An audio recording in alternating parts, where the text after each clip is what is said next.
Hello everyone, this is doctor Sushma Sharma. आप देख रहे हैं मेरा चैनल डॉक्टर शुबीज़ होम्योपैथी। आज हम एक ऐसी बीमारी के बारे में बात करने वाले हैं जो कि सिंगल लार्जेस्ट कंट्रीब्यूटर है फॉर द ग्लोबल डिसेबिलिटी। ठीक है, इसका नाम है डिप्रेशन। बात करने वाले हैं डिप्रेशन के ऊपर। डिप्रेशन जो है प्रोलॉन्ग स्टेट ऑफ माइंड है, मूड डिसऑर्डर है। अगर आप बहुत लंबे समय तक सैड रहते हैं, बहुत लंबे समय तक आपको बहुत सारी एक्टिविटीज़ में पार्टिसिपेट करने में मज़ा नहीं आता है, डेली रूटीन की एक्टिविटीज़ में पार्टिसिपेट करने में आपको मज़ा नहीं आ रहा है, आप लोगों से कट ऑफ रहते हैं, उनसे बात करना पसंद नहीं करते हैं, अकेले रहना आपको पसंद है और सैडनेस और होपलेसनेस इसका सबसे बड़ा सिम्टम है। अगर डिप्रेशन की कंडीशन बहुत ज़्यादा लंबे समय तक चलती है तो ये सीवियर कंडीशन में चेंज हो जाती है और लोगों के मन में थॉट्स आने लगते हैं सुसाइड के। और कई बार ये देखा जाता है कि लोग सुसाइड कर लेते हैं और डिप्रेशन इसका सबसे बड़ा कारण रहता है। इसी के बारे में हम अच्छे से डिस्कस करेंगे, इसके सिम्टम्स, इसके रिस्क फैक्टर्स, इसके होम्योपैथिक मेडिसिन्स और मैनेजमेंट के बारे में हम बात करेंगे। तो इस वीडियो को आप अंत तक ज़रूर देखें। तो आइए स्टार्ट करते हैं डिप्रेशन से।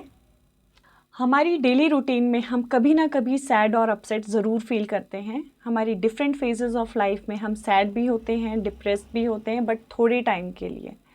डिप्रेशन जो है वो एक ऐसी बीमारी है, अगर आप कई हफ्तों से लगातार सैडनेस में हैं, होपलेसनेस में हैं, आपको ज़िंदगी जीने में मज़ा नहीं आ रहा है, आपको अपने वर्क प्लेसेस में मज़ा नहीं आ रहा है, तो ये एक साइन है डिप्रेशन का। आप सैड होते हैं, अपसेट होते हैं फॉर 1 डे 2 डे और कुछ एक आवर्स के लिए, that is normal, completely normal. But अगर आप कई वीक्स तक सैड रह रहे हैं विदाउट एनी इन्जॉयमेंट, अगर आपको कोई किसी भी काम को करने में इन्जॉयमेंट फील नहीं होता है, तो ये एक सबसे बड़ा सिम्टम है डिप्रेशन का कि आप डिप्रेशन के शिकार हैं। इसमें हम क्या क्या सिम्टम्स देखते हैं। अगर आप कंटिन्यू डिप्रेशन में हैं तो सबसे पहले आप ऐसे फील करते हैं जैसे आपके अंदर बिल्कुल एनर्जी नहीं है, आप स्लीपी फील करते हैं। कई बारी बहुत ज़्यादा सीवियर डिप्रेशन में आपको स्लीपलेसनेस भी हो जाता है। सेकंड, आपके एपेटाइट में चेंजेस देखने को मिलते हैं। कई बारी आपको बहुत ज़्यादा भूख लगती है, क्योंकि डिप्रेशन में कई बारी एंग्जाइटी अटैक्स भी आते हैं।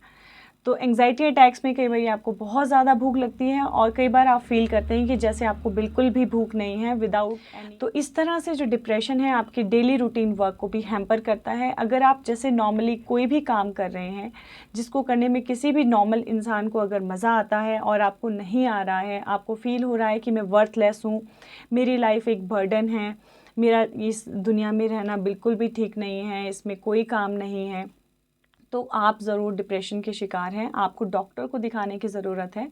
इसके लिए सिर्फ मेडिकेशन ही नहीं बल्कि साइकोथेरेपीज़ आती हैं। आप डॉक्टर से बात कर सकते हैं। अगर डिप्रेशन का जो पेशेंट है अपनी जो मन की बात है वो बहुत सारे लोगों के साथ शेयर नहीं कर पाता है, तो डॉक्टर से आप बात कर सकते हैं। डॉक्टर इसको कम्प्लीटली जो है वो सीक्रेट रखते हैं और आपका जो प्रॉब्लम है उसको समझ के वो आपको एक तो काउंसलिंग करते हैं और साथ में मेडिकेशन की अगर ज़रूरत है तो मेडिसिन भी चलती हैं। डिप्रेशन के कुछ एक सिम्टम्स हैं जो मैं आपको यहाँ बता देती हूँ। सबसे पहले तो कॉन्टिन्यू सैडनेस जो कि वीक्स तक चलती रहती है। सैडनेस के साथ साथ होपलेसनेस आपकी आती है। इसके साथ आप कई बार टीयरफुल हो जाते हैं, कई बार फियरफुल होते हैं, एंग्जाइटी अटैक्स आपको बीच में आ सकते हैं। साथ में जो है लॉस ऑफ इंटरेस्ट और प्लेजर इन मोस्ट और ऑल द नॉर्मल एक्टिविटीज़। जो कोई नॉर्मल एक इंसान अपनी एक्टिविटीज़ को एंजॉय करता है, आप उनको भी एंजॉय नहीं कर पाते। स्लीप डिस्टर्बेंसेस आती हैं, जैसे कि मैंने पहले मेंशन किया था, या तो आपको कंप्लीट लैक ऑफ स्लीप हो जाएगा, आपको नींद ही नहीं आएगी, आप स्लीपी हो जाते हो, आप होल डे होल नाइट आपको लगता है कि आपको टायर्डनेस रहती है, कंप्लीट लैक ऑफ एनर्जी रहती है, आपको लगता है कि आपका मन भी भारी है, आपका शरीर भी भारी हो गया है, आपको जो है रिड्यूस्ड एपेटाइट रहती है। अगर आप डिप्रेशन में हैं और आपकी भूख नहीं लग रही है आपको, तो आप ऑब्वियसली आप वेट लूज़ भी करते हैं। अगर आपको बीच में एंग्जाइटी अटैक्स आ रहे हैं, या कई बार ऐसा होता है डिप्रेशन में कुछ लोग बहुत ज़्यादा खाना खाते हैं, उनको भूख लगती है, तो वो वेट गेन भी करते हैं। एंग्जाइटी, एजिटेशन, रेस्टलेसनेस, इसके अलावा के सिम्टम्स में कुछ एक मेंशन कर देती हूँ। फीलिंग ऑफ वर्थलेसनेस और गिल्टी, पास्ट फेलियर्स के आपको बार बार जो है थॉट्स में आप उनको याद करते हैं। सेल्फ कुछ एक सिम्टम्स जैसे कि हैं अनएक्सप्लेन्ड फिज़िकल प्रॉब्लम्स, जैसे आपको कई बारी फील होता है कि आपको बॉडी एक्स हो रही हैं, अगर आप टेस्ट कराने जाते हैं तो आपको कोई भी आपको फाइंडिंग्स नहीं आती हैं, कोई भी डायग्नोसिस नहीं आती हैं, तो फिज़िकल एक्स होना भी डिप्रेशन का एक सिम्टम्स हो सकता है, क्योंकि साइकोसोमैटिक डिजीज़ कई बारी स्टार्ट हो जाती हैं, आपका ब्लड प्रेशर हाई रहना स्टार्ट हो जाता है। कई बारी लोगों को डिप्रेशन होता है बट उनको ये नहीं समझ में आता कि उसका कॉज क्या है। तो ये थे कुछ एक डिप्रेशन के सिम्टम। इसके अलावा भी बहुत सारे सिम्टम्स हैं। इंडिविजुअली लोग अलग अलग तरह के सिम्टम्स जो हैं वो ऑब्ज़र्व करते हैं, फील करते हैं। तो इसमें जो है कुछ एक चिल्ड्रंस, अगर बच्चों में भी कई बार आजकल एंग्जाइटी और डिप्रेशन देखा जा रहा है, खासकर टीनेजर्स में और एडल्ट्स में।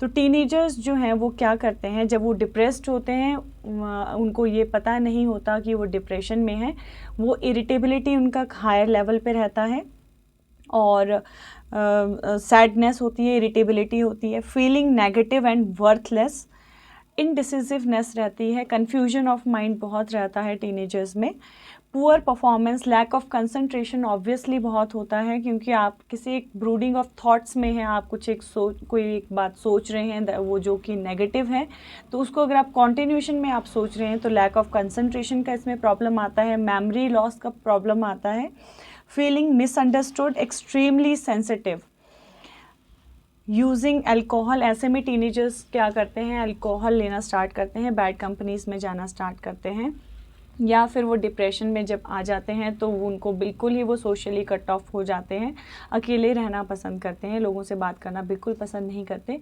तो ऐसे में पेरेंट्स को अपने टीनेजर्स बच्चों के साथ फ्रेंडशिप करना बहुत ज़रूरी है, उनकी बातें जानना ज़रूरी है, विदाउट स्कोल्डिंग हिम। अगर उनसे कोई गलती भी हो गई है, आप उनसे बात करें और उनकी प्रॉब्लम को सुने, उनको समझाएं। और तो पेरेंट्स भी बहुत अच्छा काउंसल कर सकते हैं अपने बच्चों को, अगर वो अपने बच्चों के फ्रेंड्स बन जाते हैं। आइए अब हम बात करते हैं कुछ एक रिस्क फैक्टर्स की, कि क्या क्या रिस्क फैक्टर्स होते हैं, किस तरह के लोग मोर प्रोन होते हैं डिप्रेशन के लिए। बट उनकी फैमिली हिस्ट्री में काफ़ी स्ट्रॉन्ग अगर साइकोलॉजिकल कोई प्रॉब्लम है, जैसे डिप्रेशन, एंग्जाइटी के अगर इश्यूज़ रहते हों, तो ऐसे बच्चों में डिप्रेशन, एंग्जाइटी होना बहुत आम बात देखी गई है। जेनेटिक फैक्टर्स जैसे साइकोलॉजिकल बहुत सारी प्रॉब्लम्स हो सकते हैं, वो एक फैक्टर देखा गया है डिप्रेशन के लिए। थर्ड है आपका सोशल फैक्टर, उसमें आपके फैमिलियल इश्यूज़ आ जाते हैं, रिलेशनशिप इश्यूज़ आ जाते हैं, वायलेंस वगैरह आ जाते हैं। तो इस तरह के सोशल फैक्टर्स भी बहुत ज़्यादा रिस्पॉन्सिबल होते हैं। कल्चरल फैक्टर्स बहुत ज़्यादा इम्पॉर्टेंट हैं इसमें, जो रिलीजियस और कास्ट बिलीफ फैक्टर्स होते हैं उसमें भी डिप्रेशन काफ़ी। इकोनॉमिकल फैक्टर एक आज के दौर का बहुत बड़ा फैक्टर है फॉर डिप्रेशन।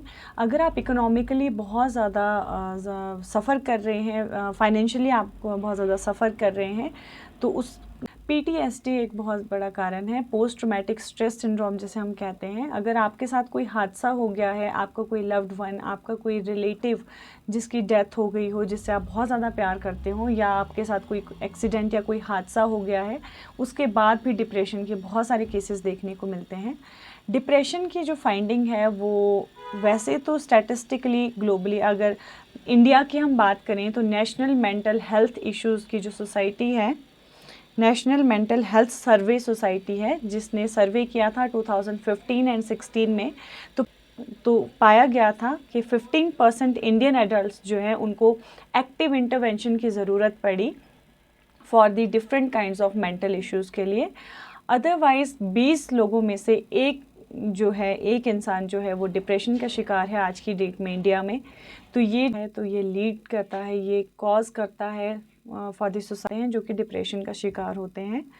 बहुत सारे केसेस ऐसे हैं जो कि सामने ही नहीं आते, जिनको हम फाइंड आउट ही नहीं कर पाते ड्यू टू सोशल स्टिग्मा। बहुत सारे बच्चे डिप्रेशन में हैं और वो सुसाइड कर लेते हैं। इस तरह के होते हैं जो डिप्रेशन में तो ज़रूर होते हैं, बट जब वो सोशल गैदरिंग में आते हैं तो वो अच्छे से हंसेंगे, मजाक करेंगे, ऐसा फील कराते हैं कि उनको कोई प्रॉब्लम नहीं है। बट कुछ एक लोग इस तरह के होते हैं जो डिप्रेशन के शिकार ऑलरेडी रहते हैं। तो असेसमेंट कई बार डॉक्टर बहुत अच्छे से डायग्नोस नहीं कर पाता कि पेशेंट डिप्रेशन में है, और वो उसको अदर फाइंडिंग करके उसको मेडिसिन दे देते हैं और वो डिप्रेशन की प्रॉब्लम को फाइंड आउट नहीं कर पाते हैं। प्रिवेंशन प्रोग्राम्स भी चलाए जाते हैं गवर्नमेंट के थ्रू डिप्रेशन को रिड्यूस करने के लिए। इसमें स्कूल्स कॉलेजेस में जो है अवेयरनेस कैंप्स चलाए जाते हैं डॉक्टर्स के द्वारा, है वो प्रॉब्लम्स पूछी जाती हैं। बहुत सारे टीनेजर्स जो हैं वो डिप्रेशन में अगर हैं तो वो वहाँ पे जो है अवेयरनेस और साइकोलॉजिकल प्रोग्राम्स को अटेंड करते हैं, उनसे भी उनको काफ़ी फ़ायदा मिलता है। तो इस तरह के कुछ एक प्रिवेंशन प्रोग्राम्स भी चलाए जाते हैं। तो स्ट्रेस मैनेजमेंट सिखाया जाता है। अगर वो अपने वर्क प्लेस या एजुकेशनल प्लेस में बहुत ज़्यादा स्ट्रेसफुल फील कर रहे हैं तो उसको किस तरह से मैनेज किया जा सकता है, उस तरह की बातें उनको सिखाई जाती हैं। ये कुछ एक होम्योपैथिक ट्रीटमेंट की डिप्रेशन में यूँ तो अगर आपको सिम्टोमेटिक ट्रीटमेंट दिया जाता है, एलोपैथिक मोड ऑफ ट्रीटमेंट में अगर आपको नींद नहीं आ रही है आपको हार्मोनल ट्रीटमेंट दे देंगे, आपको नींद नहीं आ रही आपको स्लीप के पिल्स दे दी जाती हैं। जो साइकोलॉजिकल प्रॉब्लम है एलोपैथी में ज़्यादातर इस तरह की दवाइयाँ दी जाती हैं, एक तो बहुत ज़्यादा हार्मफुल होती हैं और साथ ही में उससे आपको हमेशा नींद लगी रहेगी और आपको सर में भारीपन फील होता है, आप अच्छा फील नहीं करते हैं। बट होम्योपैथी में हम कॉन्स्टिट्यूशनल ट्रीटमेंट देते हैं on the basis of individualisation, क्योंकि हर एक पर्सन का जो है वो सोचने का तरीका अलग है, चीज़ों को रिएक्ट करने का तरीका अलग है। तो हमारी जो मेडिसिन्स हैं वो प्लांट बेस्ड मेडिसिन्स होती हैं, एनिमल बेस्ड मेडिसिन्स होती हैं और भी बहुत सारी चीज़ों से मेडिसिन्स बनती हैं, बट वो एक नेचुरल वे में प्रिपेयर की जाती हैं तो आपकी बॉडी को कहीं भी हार्म नहीं करती और आपकी बॉडी को नेचुरली हील करने में हेल्प करती हैं, आपके हार्मोनल लेवल को नॉर्मलाइज करती हैं और आपको डिप्रेशन से कंप्लीटली क्योर करने में पूरी तरह मदद करती हैं। तो आइए बात करते हैं कुछ एक होम्योपैथिक मेडिसिन्स की। पहली जो मेडिसिन है वो है इग्निशिया अमारा। इग्निशिया अमारा जो है एक्यूट केसेस ऑफ डिप्रेशन में दिया जाता है। मान लीजिए किसी को डिप्रेशन है, उसको बीच में एंग्जाइटी अटैक्स आते हैं, तो इग्निशिया अमारा इसके लिए बहुत ही अच्छा ट्रीटमेंट है। इग्निशिया अमारा में कुछ इस तरह के सिम्टम्स आते हैं। इग्निशिया अमारा हम उन लोगों में ज़्यादा देते हैं अगर किसी के बहुत ज़्यादा करीबी की अगर डेथ हो गई है, उसके बाद उसको डिप्रेशन शुरू हुआ है और डिसअपॉइंटमेंट्स अगर उसको लाइफ में बहुत ज़्यादा मिली हैं, उसके बाद अगर डिप्रेशन स्टार्ट हुआ है तो इग्निशिया अमारा बहुत ही अच्छी मेडिसिन है to treat depression. Bipolar disorders को भी ट्रीट करने में हेल्प करती है। कई बार पेशेंट बहुत ज़्यादा हैप्पी फील करता है, कई बार पेशेंट बहुत ज़्यादा एकदम से सैड फील करता है without knowing the cause. Second medicine है नेट्रम्यूर। नेट्रम्यूर जो है वो क्रॉनिक केसेस ऑफ डिप्रेशन में दिया जाता है। अगर आपको ग्रीफ है, अगर आपको बहुत ज़्यादा वीपी डिस्पोजिशन है, आप बहुत ज़्यादा आपको लगता है कि आपको रोना है, रोने का मन होता है और आप नेट्रम्यूर के पेशेंट की सबसे बड़ी ख़ास बात है कि अगर आप वो डिप्रेशन में है, वो पेन में है, अगर आप उनको काउंसल करने जाओगे तो they feel bad, they feel angry, they feel irritable. उनको कंसोलेशन एग्रावेट्स, ये सिम्टम इसका बहुत ही इम्पॉर्टेंट है। कई विमेंस में बिफोर पीरियड्स भी मूड डिसऑर्डर्स होते हैं, उसको भी ट्रीट करने के लिए बहुत अच्छी मेडिसिन है नेट्रम्यूर। थर्ड मेडिसिन है ऑरम मेटालिकम। ऑरम मेटालिकम में होपलेसनेस, वर्थलेसनेस और सुसाइडल थॉट्स ज़्यादा होते हैं। डिप्रेशन का जो सीवियर जो फॉर्म है वो पाया जाता है ऑरम मेटालिकम में। ये एक्सट्रीमली सैड और होपलेस लोग होते हैं। along with they feel that they are worthless and of no value। उनको लाइफ लगती है कि बहुत ज़्यादा बर्डन है, अब लाइफ में कुछ करने को नहीं रह गया है, कोई काम करने से कोई फ़ायदा नहीं है। तो ऐसे लोगों में अगर इस तरह के सिम्टम्स आ रहे हैं तो ऑरम मेटालिकम इसमें बहुत ही अच्छा काम करती है। नेक्स्ट मेडिसिन है काली फॉस्फोरिकम। काली फॉस्फोरिकम में डिप्रेशन के साथ साथ अगर आपको नर्वस डिसेबिलिटी आ रही है, लॉस ऑफ मेमोरी, स्लीपलेसनेस, आपको नींद नहीं आ रही है और बीच में आपको एंग्जाइटी अटैक्स होते हैं तो काली फॉस जो है वो बहुत ही अच्छी मेडिसिन है। नेक्स्ट मेडिसिन है नेट्रम सेल्फ। नेट्रम सेल्फ में भी सुसाइडल थॉट्स प्रेजेंट होते हैं, ये भी एक्सट्रीम फॉर्म ऑफ डिप्रेशन की मेडिसिन है। इसमें sadness, weeping, excessive irritability, bouts of sadness and worse in the morning. अगर कोई पेशेंट डिप्रेशन का सुबह उठते ही उसको बहुत ज़्यादा डिप्रेशन हो जा रहा है, उसको रोने का मन करता है, तो मेडिसिन है नेट्रम सेल्फ। इसमें लोगों से बात करना पसंद नहीं करता, इनडिफरेंस ज़्यादा रहता है, फैमिली की तरफ भी, फैमिली के लोगों से भी बात करना पसंद नहीं होता और लोगों से भी बात करना पसंद नहीं होता, तो ऐसे में हम देते हैं नेट्रम सेल्फ।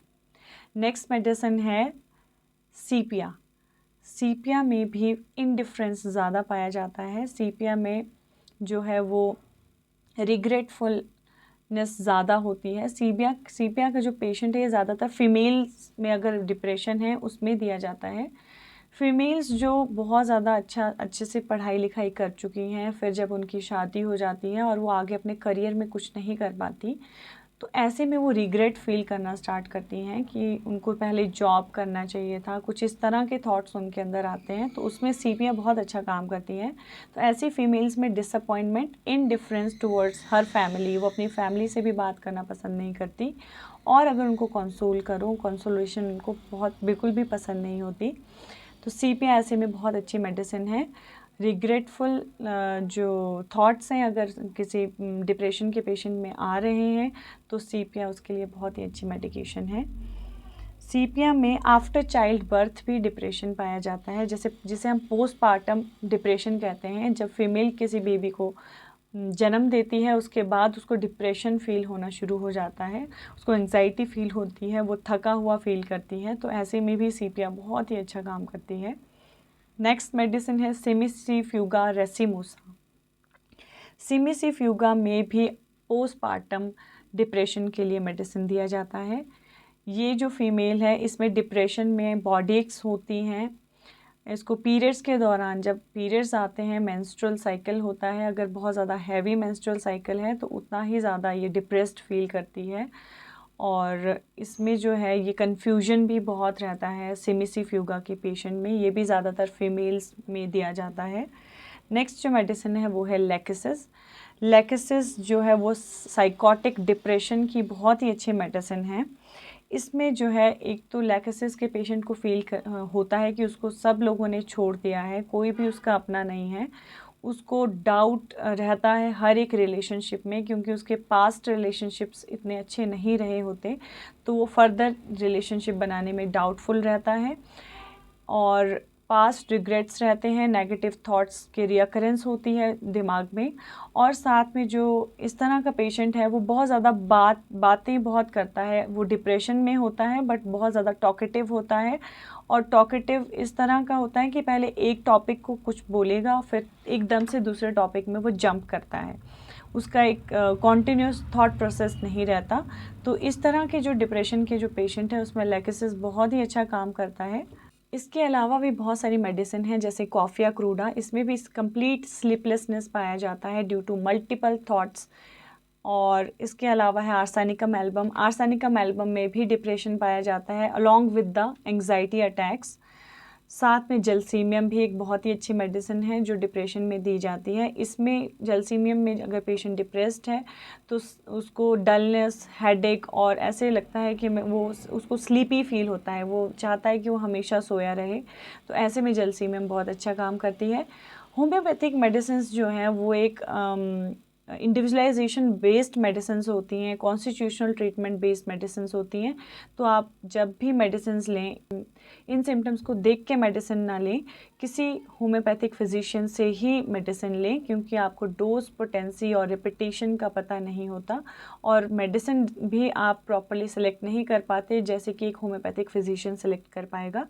तो कम्प्लीटली आप अपने डिप्रेशन के लिए आप होम्योपैथिक फिजिशियन से मिल सकते हैं। होम्योपैथिक फिजिशियन जो है आपको कम्प्लीटली सुनते हैं और आपको पूरी तरह काउंसलिंग भी देते हैं, वो एक साइकेट्रिक की तरह काम करते हैं, और आपको इस तरह की मेडिसिन दी जाती हैं जो आपके लिए बिल्कुल भी हार्मफुल नहीं होती बट कम्प्लीटली आपको हेल्पफुल होती हैं, आपको कम्प्लीटली क्योर करती है डिप्रेशन से। इस तरह अगर आप डिप्रेशन के शिकार हैं, आपको लगता है कि जो मैंने आज सिम्टम डिस्कस किए हैं वो आपको आते हैं या आपके अंदर हैं, तो आप ज़रूर डॉक्टर के साथ कंसल्ट करें। डॉक्टर आपकी किसी भी प्रॉब्लम को, अगर आपके मन में कोई बात है जो आप शेयर नहीं कर पाते हैं, वो आपके केस को टॉप सीक्रेट रखते हैं, आपको कम्प्लीटली सुनते हैं और साथ में आपको काउंसल भी करते हैं, आपको एडवाइस भी करते हैं कि आपको कैसे अपने आप को ठीक करना है। साथ में अगर मेडिसिन की ज़रूरत है तो मेडिसिन भी दी जाती है। तो डिप्रेशन के जितने केसेस हम बाहर ला पाएँ, अगर हम डायग्नोस कर पाएँ कि हमें डिप्रेशन है या हमारे साथ वाले किसी रिलेटिव को, किसी फ्रेंड को डिप्रेशन है, तो आप ज़रूर उसकी हेल्प करें डिप्रेशन में से निकलने के लिए, क्योंकि डिप्रेशन आगे चल के सीवियर अगर फॉर्म में हो जाता है तो ये सुसाइड कॉज करता है, जो कि बहुत ही ज़्यादा ड्रेडफुल कंडीशन है।